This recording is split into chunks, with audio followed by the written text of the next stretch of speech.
ముందుగా మా ఛానల్ని సబ్స్క్రైబ్ చేయదండి, తప్పకుండా మర్చిపోవద్దండి. ప్రతి ఒక్కరు సబ్స్క్రైబ్ చేసుకోండి మరిన్ని కొత్త కొత్త విషయాల కోసం.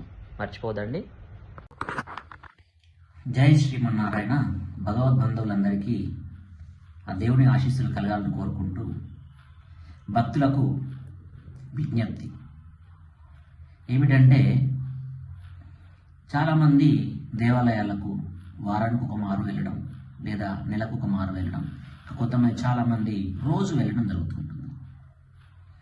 వెళ్ళినప్పుడు చూస్తుంటాను, ఒక్క నిమిషం కూడా దేవుని ముందు నిలబడి దేవుణ్ణి దర్శించుకొని మనస్ఫూర్తిగా దేవుణ్ణి మనసులో నిలుపుకోవడం నేను చూడలేదండి.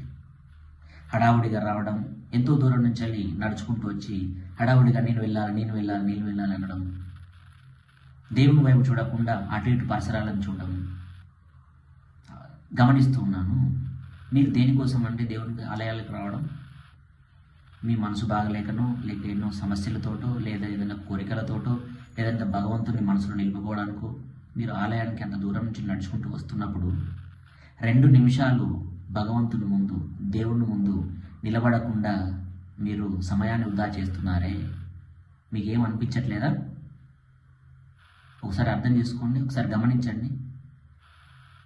దేవుడు మీకు సమయాన్ని ఇచ్చినప్పుడు దేవుని వైపు శ్రద్ధగా చూస్తూ, దేవుణ్ణి మనసులో నిలుపుకుంటూ, మీ బాధలన్నీ దేవుడికి చెప్పుకుంటూ కొలవడం మంచిదేనా?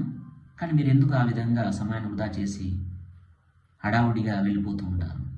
గమనించండి. ఇక నుండి దేవుడిచ్చిన సమయాన్ని వృధా చేయకుండా ఆలయాల్లో దేవుని దగ్గర సమయాన్ని దేవుని దర్శనానికి కేటాయించుకోండి. జై శ్రీరామ్. ఉంటానండి.